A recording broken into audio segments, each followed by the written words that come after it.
Welcome back to my new tutorial. मैं हूं doctor Dinesh Joshi. आज हम बात करेंगे फैक्ट्री एक्ट 1948 का पार्ट 2। इसमें काफ़ी इंटरेस्टिंग होने वाला है। पहले पार्ट में हम काफ़ी कुछ चीज़ें पढ़ चुके हैं।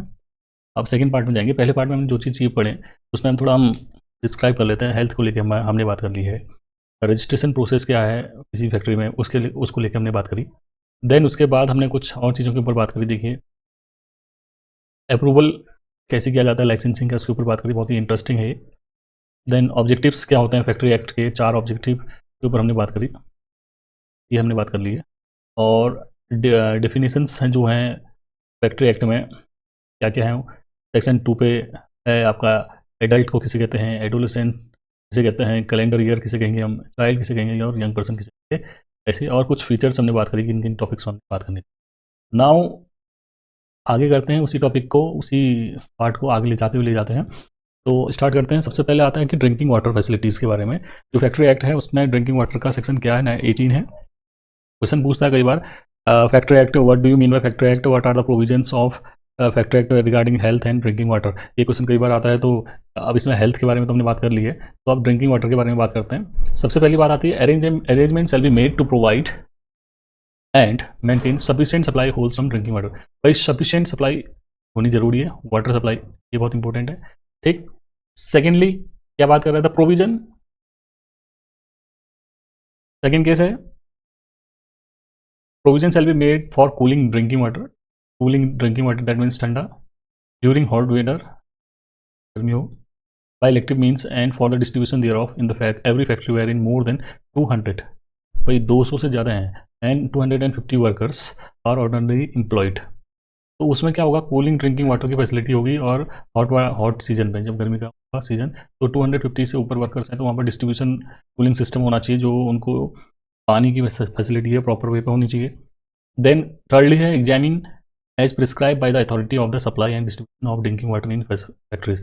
जो अथॉरिटीज़ हैं, जो मैंने अब कल भी बात करी, इससे पहले वाली वीडियो में बात करी, जो ऑफिसर्स होते हैं या चेकिंग चीफ इंस्पेक्टर होता है, इंस्पेक्टर को ये सेटिस्फाई भी करना जरूरी है कि भाई जितने भी फैक्ट्री में वर्कर्स हैं उनके लिए प्रॉपर वाटर सप्लाई है नहीं है, ड्रिंकिंग वाटर सप्लाई फैक्ट्री में है नहीं है, एक प्रिस्क्राइब फॉर्म पे। ठीक है, ये एक इलस्ट्रेशन या एक डेमो है, सामने आपको दिख रहा है वाटर सप्लाई का। देन आगे बात करेंगे हम टॉयलेट्स के बारे में, ये वॉशरूम के बारे में, कि वॉशरूम भी बहुत इंपॉर्टेंट है आजकल। और ये खासकर दोनों मेल फीमेल दोनों के लिए सेपरेट टॉयलेट्स के बारे में बात करते हैं। क्या बात हो रही है, देखिए, separate enclosed accommodation shall be provided for male and female workers. ठीक हो गया, सही बात है। Should be adequately lighted and ventilate, भाई लाइट प्रॉपर हो, वेंटिलेशन हो, टॉयलेट्स में मेल फीमेल अलग टॉयलेट्स हों। There shall be clean maintain clean at all time, भाई ये मेंटेन होनी चाहिए और हर समय क्या होना चाहिए, साफ होनी चाहिए।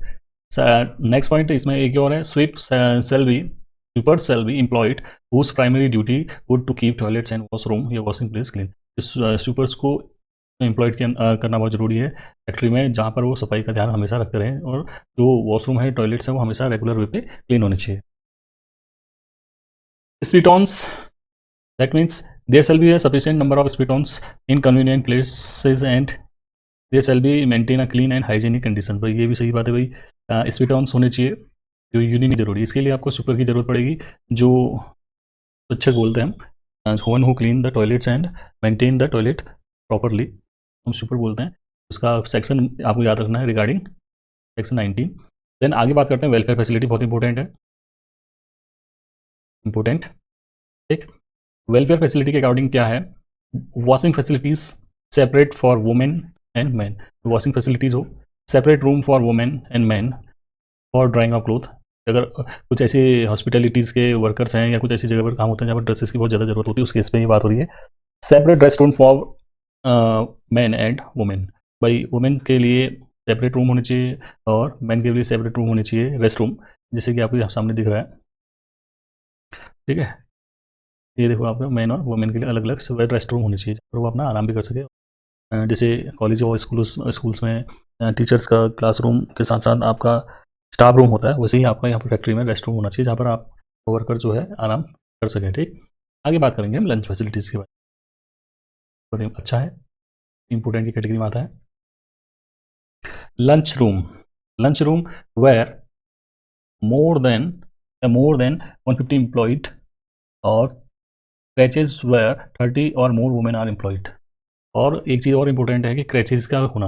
क्रैचेज मतलब जहाँ छोटे बच्चों को रखा जाता है, इन्फेंट चाइल्ड ना, दूध पीते हुए बच्चे जो होते हैं उनके लिए, जहाँ पर 30 से ज़्यादा क्या हो लेडीज़ वर्कर्स काम कर रही हैं, वहाँ पर आपको क्रैचेज का होना बहुत ज़रूरी है, जहाँ पर छोटे बच्चों को रख सके, उनके रहने की व्यवस्था हो या अरेंजमेंट हो।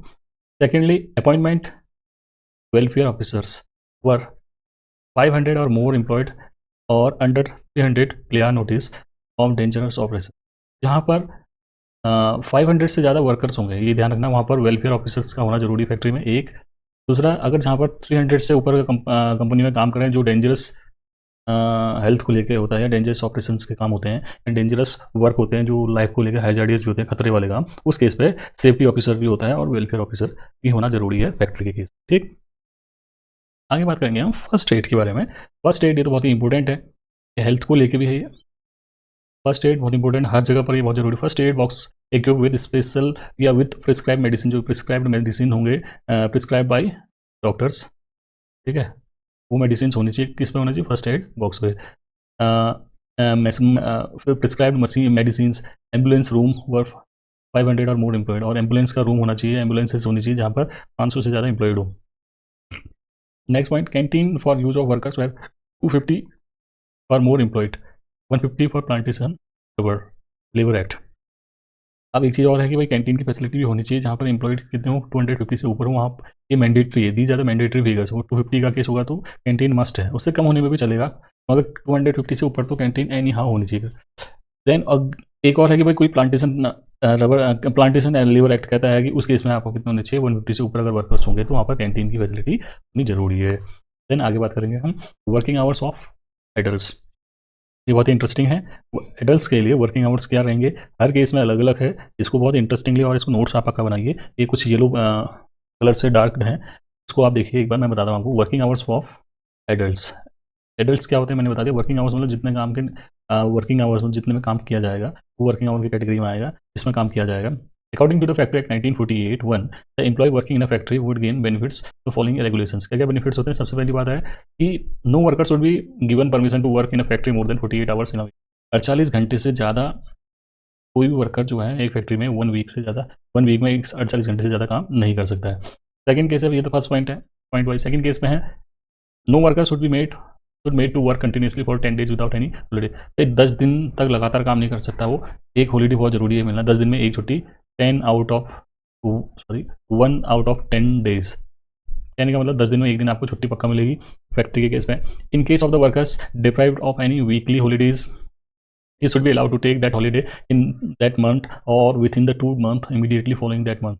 अब अगर किसी केस पे किसी वर्कर को अगर छुट्टी देने से वंचित रखा गया है, वंचित दैट मीन्स डिप्राइव्ड, या छूट गया है या रह गया है किसी इंपॉर्टेंट काम से, उस केस में क्या होगा, नेक्स्ट मंथ उसको 2 days का एक साथ छुट्टी मिलेगी, ये याद रखना। उस मंथ उसके नेक्स्ट मंथ में आपको अगले महीने अगले 2 महीनों के अंदर उसको छुट्टी देना जरूरी है उस छुट्टी के बदले। ठीक है, संडे अगर मान लिया किसी ने काम किया, नेक्स्ट संडे वो चीज़ एड ऑन हो जाएगी। देन नेक्स्ट पॉइंट है no adult worker should work more than 9 hours. कोई भी एडल्ट वर्कर जो है 9 आवर्स से ज़्यादा काम नहीं करेगा, ये फैक्ट्री एक्ट 1948 के अकॉर्डिंग है। देन नेक्स्ट पॉइंट है the working hours of adult workers in a factory must be arrange in a way that he does not work more than 5 hour without, देखो 5 घंटे without taking a break at least 1.5 या at least half an hour. आधे घंटा कम से कम break चाहिए हर 5 घंटे में, ये ध्यान रखिए। 30 मिनट का ब्रेक पर 5 आवर्स, ये ध्यान रखना, हर 5 घंटे में 30 मिनट का ब्रेक पक्का मिलना चाहिए, कोई भी एडल्ट वर्कर काम करता है फैक्ट्री। ठीक, ये सारे पॉइंट बहुत इंपॉर्टेंट हैं, आप इनको पक्का नोट में डालिए। अगर आपसे क्वेश्चन आता है what are the provisions of working hours of adults in a factory, then you have to write it all the points, key points that I have written here. Okay, next point, if a worker works on a night shift it should be very important, the hours he has work for after midnight should be counted in the previous day. भाई कोई worker अगर night की shift करता है तो उसकी working hours को after the midnight जो भी होगा वो प्रीवियस डे में ही काउंट किया जाएगा, ना कि नेक्स्ट डे में काउंट किया जाएगा। ठीक, आगे बात करेंगे हम एम्प्लॉयमेंट ऑफ वुमेन। भाई रोजगार का जो एक केस है वो वुमेन के केस में क्या रहेगा, इसके बारे में बात कर लेते हैं। The provision of this chapter shall be applicable in their application of women in a factory supplemented the following further restriction, namely क्या क्या है। पहला पॉइंट है no exemption from the provision of section 54 may be granted to in respect of any women. तो 54 जो section है उसमें ये कह रहा है कि कोई एग्जाम्शन नहीं मिलती है वुमेन को, ठीक है, एम्प्लॉयमेंट के केस में in respect of any women. Then second point है, no women shall be required और allowed to work in a factory except between the 6 AM 6 बजे से शाम के 7 बजे के बीच में ही काम किया जा सकता है, उसके बाद नहीं। कहाँ? फैक्ट्री के केस पे। Provided that the state government में comma notification in the official gazette in respect of to any factory or group of class or description of factory varies the limit laid down in the clause B, but so that such variation shall be authorized the employment of any woman between the working hours of 10 PM to 5 AM। Mainly question ये आता है कि भाई women's को काम जो कराएंगे आप सुबह 6 बजे से शाम के 7 बजे तक तो आप काम करा सकते हैं, ठीक। दूसरा, शाम के 7 बजे तक काम करा सकते हैं। देन देन उसके बाद आती है बात,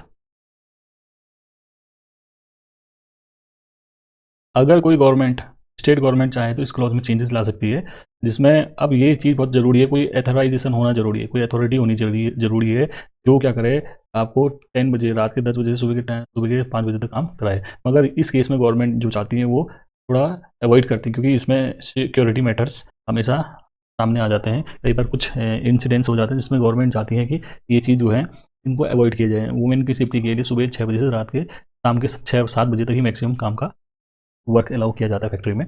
देन नेक्स्ट पॉइंट आता है, the state government make rule providing for such exemption from the restriction set out in sub section. तो स्टेट गवर्नमेंट क्या है, प्रोविजन प्रोवाइड कर सकती है एग्जाम्शन देने के लिए, छूट देने के लिए इन रिस्ट्रिक्शन को। सुबह 6 बजे से लेकर 7 बजे तक का ही केस ना हो, रात को भी बना सकते हैं करके। मगर इसमें एक सब सेक्शन है, देखिए, in such extend the subject of such condition is may be prescribe women working in fish curing or fish canning factory where the employment of women beyond the hour specified in said restriction is necessary to prevent the damage or deterioration in any raw material।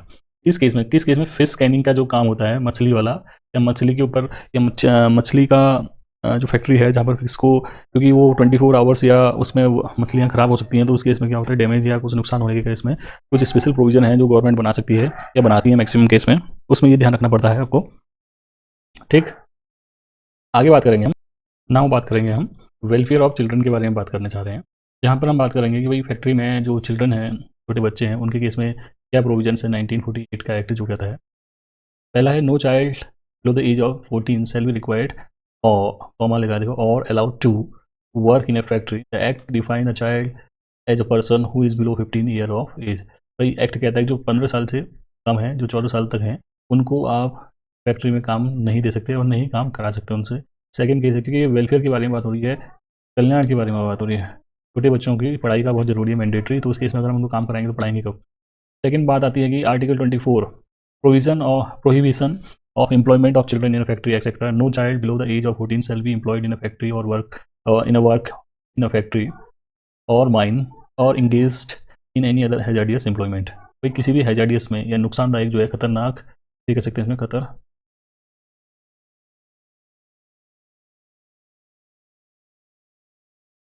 खतरनाक जो work होगा, dangerous भी कह सकते हैं, ठीक है। Dangerous जो वर्क होंगे वहाँ पर बच्चों को एम्प्लॉयमेंट में नहीं डाल सकते, क्योंकि उनके हेल्थ को लेके है। कोई भी छोटी, आर्टिकल 24 कह रहा है आपको, अगर वेलफेयर ऑफ चिल्ड्रन के बारे में बात करने को कहा जाए तो उस केस में आपको 14 ईयर का केस है। और कोई आर्टिकल 24 कहता है कि कोई भी बच्चा फैक्ट्री में काम नहीं करेगा जिसकी 14 साल से कम एज होगी, और कोई फैक्ट्री में माइन पे नहीं करेगा, क्योंकि इन एनी वर्क फैक्ट्री और mine engage in any other hazardous employment. जैसे इस केस में दिख रहा है, ये बच्चे लोहे का कुछ काम कर रहे हैं, दिख रहा होगा आपको, 14 ईयर्स से एकदम छोटे बच्चे दिख रहे हैं, जहाँ पर आपका लोहे का और हैवी मशीन हैं, इसमें इनकी जान को भी खतरा हो सकता है, या हाथ में दर्द या चोट लग सकती है। ऐसे वर्क या कोई फैक्ट्री जहाँ पर आग में काम होता है, तो उस केस में बच्चों की हेल्थ को लेकर है और डेंजरस चीज़ें उसमें इंप्लीमेंट नहीं कर सकते हम, इनको वर्क नहीं दे सकते। देन नेक्स्ट बात करते हैं young person leave with wages. भाई जो लीव है, छुट्टियों का है, वेजेस की, हाँ, मजदूरी की छुट्टियों का क्या प्रोविजन है उसके बारे में बात करते हैं। फर्स्ट पॉइंट है, the determination of annual leave with wages is deal under section 79। Determination of leave that means छुट्टियों का कैलकुलेशन कैसे किया जाए काम के साथ साथ, ठीक है, तो वो कौन सा सेक्शन है? 79 है। आगे बात करेंगे, आगे बात करते हैं, उसमें देखिए क्या है। सेकंड पॉइंट आता है आपका,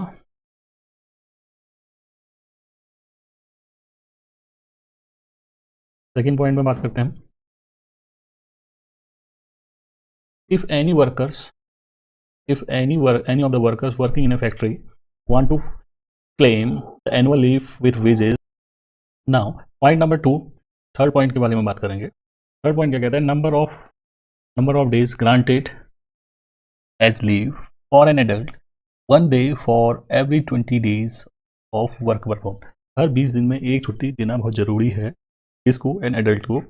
ये रेदर देन संडे की बात हो रही है या कोई एक वीकली ऑफ के अलावा हर 20 दिन में एक छुट्टी, 1 day आउट ऑफ 20. ये तो केस है लीव का, ये ध्यान रखना. जो भी काम करेगा उसमें 20 दिन में एक दिन छुट्टी देना जरूरी है. Then for a child 1 day for every 15 days. हर बच्चे को, अगर कोई छोटा बच्चा है जो 15 से ऊपर है और 18 से कम है, उस केस पे 1 out of 15 days का केस है. ठीक है. Any day of lay off under any agreement और कॉन्ट्रैक्ट ऑफ स्टैंडिंग ऑर्डर. ठीक है. किसी भी कॉन्ट्रैक्ट में अगर ये भी काम, कोई भी काम करता है कहीं पर भी, तो बच्चा जो है एक दिन की छुट्टी मिलेगी उसको हर 15 दिन में, और वीकली ऑफ भी पक्का मिलेगा. नेक्स्ट पॉइंट है इन केस ऑफ फीमेल को maternity leave for any days for any number of days not exceeding 12 week. 12 week बहुत इंपॉर्टेंट है. 12 वीक अगर इंटू 7 करेंगे तो ये करीब 84 डेज का होता है. ठीक है. 84 डेज की जो है मैटरनिटी लीव देना जरूरी है. अगर कोई न्यूली बॉर्न किसी फीमेल वर्कर का हो जाता है, बच्चा हो जाता है, तो उस केस में मैटरनिटी लीव मिलती है, जिसमें 84 डेज की मैंडेटरी छुट्टी देनी जरूरी है. ठीक. देन नेक्स्ट पॉइंट आता है the leave already earn in a year prior to that shall be deemed to be days on which worker has worked in a factory for computation of 140 days but shall not earn leave for these days. अगर किसी वो कह रहा है कि भाई 140 days the leave already earn in a leave. अगर कोई प्रायर, अगर ईयर पे आपने पहले ही छुट्टी ले रखी है किसी कंपनी में या फैक्ट्री में, जिसमें 140 डेज जो है उसने ऑलरेडी वर्क कर रखा है, but shall not be earn leave for those days. उसके लिए अगर कोई छुट्टियां पिछले साल की बची हैं और वो आने, जैसे मान लिया जाए 2023 चल रहा है और 2024 की कुछ छुट्टियां बची हैं, वो छुट्टियां तो मिलेंगी मगर वो ऑन लीव के थ्रू नहीं होंगी. अर्न लीव दैट मीन जिसमें बाद में कैश पेमेंट भी मिलता है अगर आप छुट्टी को बीच हो गई. ये इनकम टैक्स में मैंने पढ़ाया है, वो आप वहाँ देख सकते हैं वीडियो में.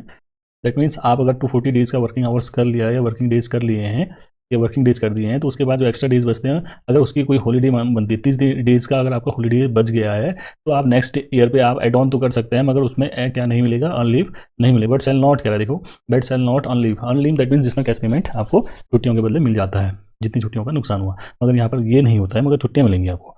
All leave granted shall be exclusive of holiday during at least end of leave. जितनी भी छुट्टियां मिलेंगी वो छुट्टियां जो हैं हॉलीडे के अलावा है, एक्सक्लूड करते हुए है. ठीक है. इसमें आपको ड्यूरिंग और at the end of the period of leave ये याद रखना है.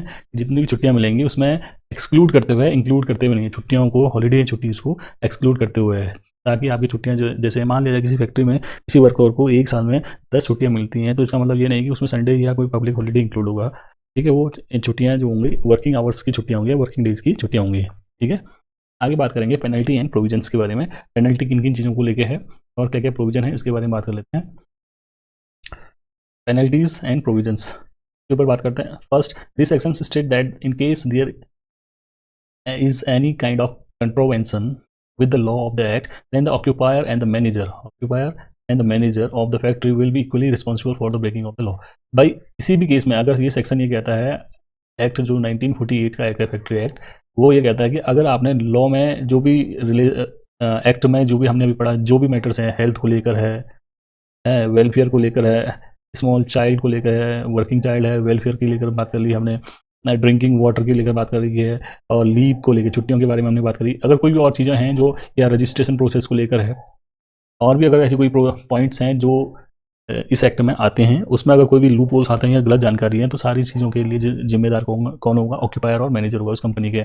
Equally responsible. ठीक है. For breaking of any law, जो भी छुट्टियों का या कोई भी जिस चीज़ को लेकर एक्ट हमने इतने से एक्ट पढ़ लिए, हर एक एक्ट को अगर ब्रेक करते हैं या कोई भी एक्ट को ब्रेक करते हैं तो उसके लिए रिस्पॉन्सिबल ये दो रहेंगे पक्का. देन नेक्स्ट पॉइंट आता है, this shall be punishable for the imprisonment. भाई जेल हो सकती है अगले 2 सालों के लिए. 2 साल के अगर आपको इसमें अगर दोषी पाया जाता है तो अगर पनिशेबल होगा, इन केस 2 साल की जेल हो जाएगी. अर्न फाइन अप टू 2 लाख का फाइन भी हो जाएगा. ठीक है. In case they continue the breach they will punishable with ₹10,000 each day by continuing breach. जहाँ पर भी आपने रूल को ब्रेक किया या तोड़ा और उसके बाद फिर कभी फॉलो अप कर रहे कहीं पर भी तोड़ रहे हैं, तो उस केस में जो भी मान लीजिए आपने कभी जो एक्ट है रिगार्डिंग वर्किंग आवर्स है, वर्किंग आवर मान लीजिए हम कहते हैं कि 8 आवर्स से 9 आवर्स कंपनी को फिक्स करके आपने 11 घंटे काम करा दिया। जितना टाइम भी आप वर्किंग आवर्स या कोई भी रूल ब्रेक करेंगे उस आवर के लिए उन पर डे के हिसाब से 10,000 क्या लगेगा आपको, फाइन लगेगा पेनल्टी। ठीक है, यहाँ पर लगेगा 10,000 each day continuing the breach. Breach of contract है या ब्रीच ऑफ एक्ट है, अगर उसमें भी कोई भी लूप होल्स निकल के आएंगे पर डे के हिसाब से 10,000 रुपये का आपको फाइन पड़ जाएगा। देन नेक्स्ट बात करते हैं सेफ्टी, बहुत इंपॉर्टेंट है, बहुत ही अच्छा है और बहुत ही इंपॉर्टेंट है। सेफ्टी किन चीज़ों को लेकर, बहुत चीज़ें लेकर देखो। Safety fencing of machines, machine की फेंसिंग होनी जरूरी है, क्योंकि अगर हैवी मशीन हैं उससे वर्कर्स को नुकसान हो सकता है। अंडर सेक्शन 21 कहता है in every factory the dangerous part of all machinery should be securely fence. जो डेंजरस पार्ट होता है किसी भी मशीन का उसको क्या सिक्योरली फेंसिंग होनी चाहिए चारों ओर से। जैसे कोई अगर एक हैवी मशीन है और यहाँ से कुछ भी अगर ऐसी करंट से लेकर है या बिजली का कुछ है तो उसमें चारों ओर से क्या होना चाहिए, फेंसिंग होनी जरूरी है। ठीक है, जब तक उसमें फेंसिंग नहीं होगी वो क्या होगा, सिक्योर नहीं माना जाएगा सेफ्टी पर्पज के लिए। ठीक है, employment of young person who on dangerous machine section 23। पर याद रखना कि हमेशा जो है यंग पर्सन जो है उसका एम्प्लॉयमेंट होता है जो डेंजरस मशीन है उसको हैंडल करने के लिए, ताकि वो रिस्क ले सके। जो अगर एज्ड होंगे या बच्चे होंगे उनके लिए ये क्या होता है, अवॉइडेबल होता है। कंपनी भी यही चाहती है कि या कोई फैक्ट्री का ओनर भी यही चाहता है कि यंग पर्सन जो है डेंजरस मशीन को ऑपरेट करने में ज़्यादा बेनिफिशियल होते हैं कंपनी के लिए और फैक्ट्री के लिए। ठीक है, provide that the young person shall be allowed to work at any machines to which he has been instructed has receive sufficient training. अब भाई उनको सफिशिएंट ट्रेनिंग देना जरूरी है, नॉलेज भी हो जाता है उनके पास और एक्सपीरियंस भी हो जाता है। ठीक है, नेक्स्ट पॉइंट है आपका prohibition of employment of women and children near cotton openers. भाई यहाँ पर कॉटन का काम होता है, कॉटन वो या रेशम का काम होता है जहाँ पर से कपास निकाला जाता है, वहाँ पर छोटे बच्चों का और वुमेन का जो है काम जो होता है वो प्रोहिबिट किया जाता है। In any part of a factory where the cotton opener is at work pressing cotton no women और चाइल्ड शैल बी एम्प्लॉयड। वहाँ पर आदमी एक औरत और छोटे बच्चों को आप जॉब में नहीं रख सकते। कहाँ पर, यहाँ पर कॉटन को ओपनिंग की जाती है और उसको प्रेस किया जाता है फैक्ट्री में। मेनली क्या तो मेल स्टाफ ही इसको करता है, वो हेल्थ को लेकर, क्योंकि उसमें रुई जो निकलती है वो बहुत ही हैजार्डियस होती है रुई। देन नेक्स्ट पॉइंट आता है होस्ट एंड लिप्स जो होती हैं।